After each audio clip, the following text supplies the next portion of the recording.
Real est le podcast où les étudiants de Sorbonne Paris Nord se confient. C'est ici qu'ils nous racontent ces étapes qui façonneront leur avenir. Au travers de messages vocaux, nous voulions recueillir leurs paroles, leurs impressions, leurs sentiments sans intermédiaire.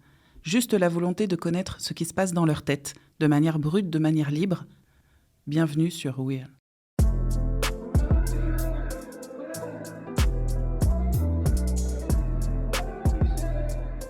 Test 1, 2, 1, 2, je vais voir si le son il marche bien parce que je suis dans le bus. On vient d'avoir les résultats et moi et Rami on a été pris. Let's go. Alors bonjour à tous, moi je suis Souad, je suis étudiante en Master 1, Sciences des matériaux, parcours, ingénierie biomédicale et biomatériaux. Et ça fait depuis le 23 janvier que je suis les séances d'éloquence avec le service voix pour me préparer justement au concours Mon métier rêvé en 180 secondes qui aura lieu le 27 mars à Paris, si je suis sélectionnée évidemment. Comment j'en ai entendu parler? C'était la communication du service voix qui ont envoyé un mail, et ce mail d'ailleurs je l'ai transféré à Rami. Bonjour. Alors moi c'est Arslan, mais tout le monde m'appelle Rami. Donc on fait pas de chichi, on va faire simple. Rami, 4 lettres, 2 syllabes. R-A-M-Y, j'ai horreur qu'on l'écrive avec un I. En plus de nous préparer pour un concours d'éloquence, ce concours a aussi pour vocation volontaire ou involontaire, je ne sais pas, mais moi en tout cas ça m'a vraiment appris plusieurs règles de la communication, comment transmettre un message avec clarté, politesse et courtoisie. Humilité aussi, c'est important. Donc voilà, donc ça nous prépare vraiment à communiquer avec autrui, en plus de juste déclamer un texte d'une belle manière sur scène, quoi. C'est pour ça aussi que cette expérience a été très enrichissante pour moi. Qu'est-ce qui a changé en moi depuis que je travaille l'éloquence? Et comment dire, dans ma vie quotidienne, j'ai l'impression de parler beaucoup plus qu'avant. Oui, avant j'étais vraiment muette. Je parlais pas trop quand il y avait des réunions de famille, alors qu'aujourd'hui je m'efforce un peu à parler et c'est cool. Alors, la préparation pour ce concours a surtout été basée sur l'art de la scène, ce qu'on appelle la présence scénique, donc tout ce qui est langage paraverbal, notamment la voix. Donc ça s'est fait avec deux comédiennes qui ont fait justement qu'avec beaucoup de travail et d'implication, moi et Souad, on ait pu se qualifier pour la finale. C'est vraiment incroyable. J'espère qu'on va assurer pour la finale quand même. S'il y a un podium, c'est pas grave si je suis pas sur le podium, ça fait plaisir d'être arrivé au moins à la finale. Je suis super contente.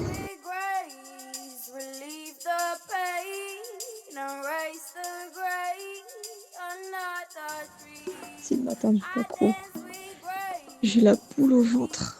Je suis trop stressée. Ah non, moi j'ai pas de boule au ventre. Moi je me suis bien réveillé. Ah là là. D'ailleurs je viens de me réveiller. Pendant que Souad fait son TP, moi je roupis encore au lit. Bon, là il serait temps peut-être d'aller un peu bosser le texte. Mais avant cela, je vais aller me mater un petit épisode d'OSS 117. Parce que j'adore Jean Dujardin. Il a une gueule qui me déstresse. Même si je suis pas forcément stressé, hein. Mais j'aime bien Jean Dujardin. Et voilà, on se retrouve ce soir. Oh c'est bon, hein. Ça va avec le flex de roupiller le matin comme ça. Là je suis en train de sortir de l'IUT et je vais sur Paris. Et là j'y vais.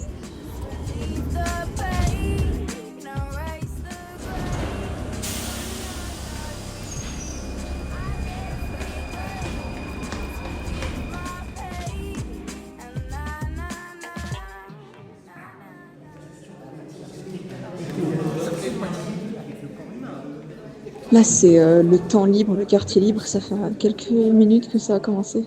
Donc là, il y a tout le monde qui répète son texte, ou alors qui vont prendre l'air, ou ils vont boire un petit coup d'eau. Et c'est cool. Chacun peut se détendre comme il veut, juste avant le moment fatidique. Et d'ailleurs, c'est moi qui commence, d'accord? Je m'attendais à ce que ce soit quelqu'un d'autre qui commence et que je sois en deuxième. Mais finalement, c'est moi. Et franchement, c'est trop cool d'être la première à passer, parce qu'au moins, j'ouvre. Et après, je pourrais prendre le temps d'encourager les autres parce que j'ai vraiment besoin d'encourager les autres. Parce qu'ils ont vraiment fait du bon travail, ils ont des textes intéressants, limite.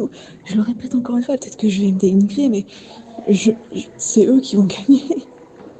Franchement, c'est trop cool l'ambiance, j'adore. C'est la fin du quartier libre, c'est parti, il est 17h53.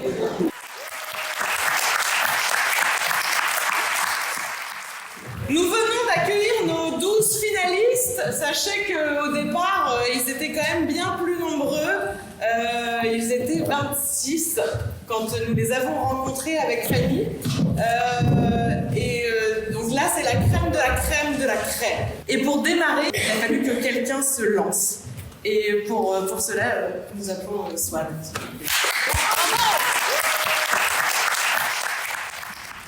Quand j'étais petite, on me disait souvent que j'étais timide, voire muette. Et me voilà aujourd'hui à faire un concours d'éloquence 15 ans plus tard. On me disait aussi que j'étais pot de colle. Ah oui? Eh bien, je veux faire ingénieur biomédical. Mais quel est le rapport avec le pot de colle? Designer des prothèses, des dispositifs médicaux, implantables ou non, qui resteront avec vous pendant un moment, si ce n'est toute votre vie. L'ingénieur biomédical, c'est un peu comme Iron Man, allier sciences, technologie et médecine pour réparer l'humain. Imaginez les prothèses du futur, un œil bionique qui permettrait aux personnes malvoyantes d'avoir une vision plus nette, aux daltoniens de voir plus de couleurs. Mais selon vous, comment on fait ça? Comment on met sur le marché un dispositif médical?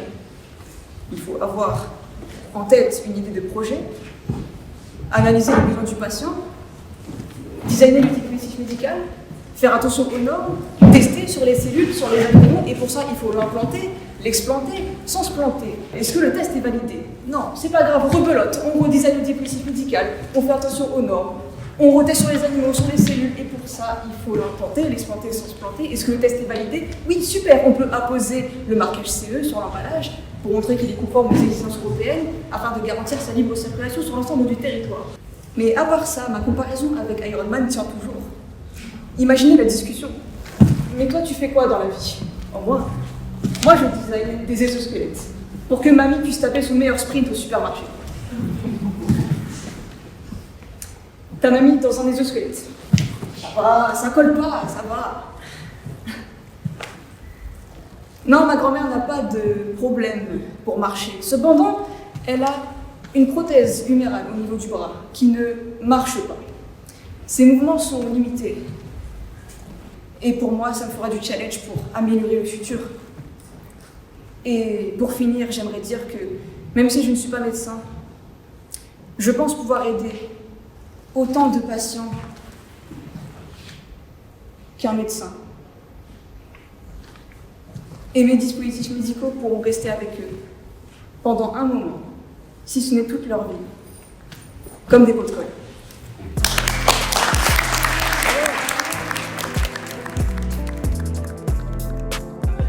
Je crois que c'est ton moment. Allez, on peut la faire.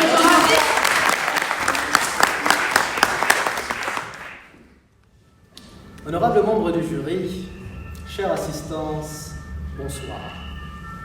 On dit souvent que la santé n'a pas de prix, que cette dernière est la richesse des pauvres, que quand la santé va, tout va. Bref, tout un tas d'expressions populaires qui mettent en exergue le fait que sans la santé, on ne pourrait pas faire grand-chose. Et là, je vois vos regards, vous vous dites, encore un futur médecin imbu de lui-même. Alors, je suis peut-être imbu de moi-même, mais sachez que je ne suis pas médecin, et que je n'aspire pas à le devenir. Et que si les médecins incarnent la charité, aujourd'hui je suis un peu l'hôpital qui se fout de la charité. Pour faire court, mon métier de rêve est celui d'ingénieur biomédical. Alors, je sais que premier abord, l'intitulé ne fait pas beaucoup rêver, cependant détrompez-vous.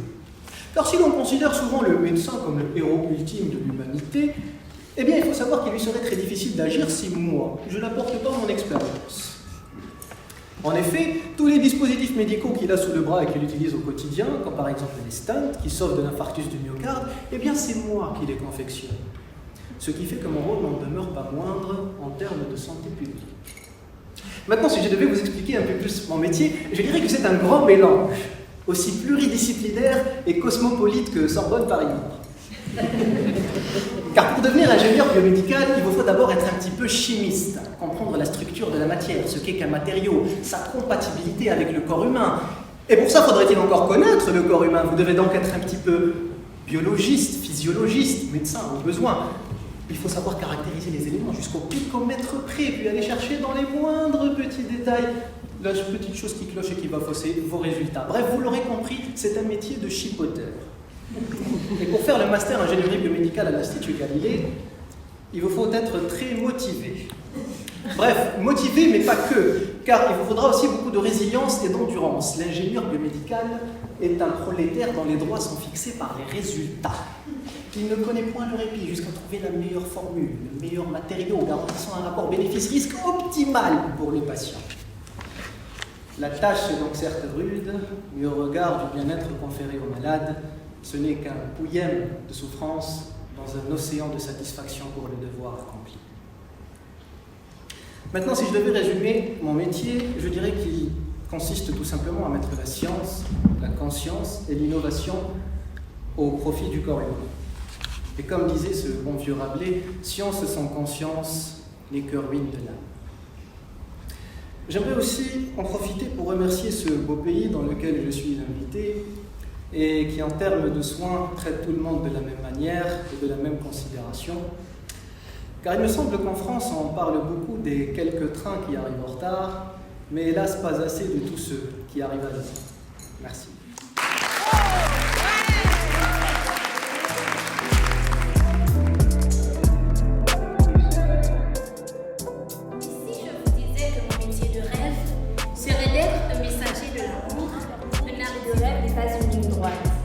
Mais chaque détour et chaque virage me mène à un avenir où passion et profession se confondent.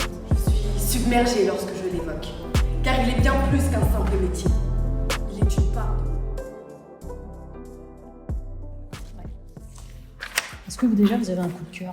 Parce qu'il y en a, vous vous dites, Ce sont des personnes qui vraiment m'emportent. Ouais. Alors, oui, elle avait un sens de la rime, de la générosité. Ouais. Et je sais pas, elle avait c'était mon coup de cœur parce que je trouve qu'on ne l'attendait pas spécialement.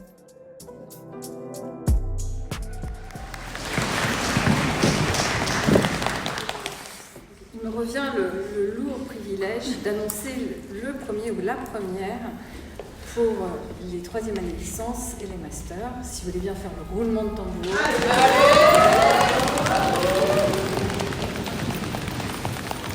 C'est donc Rami.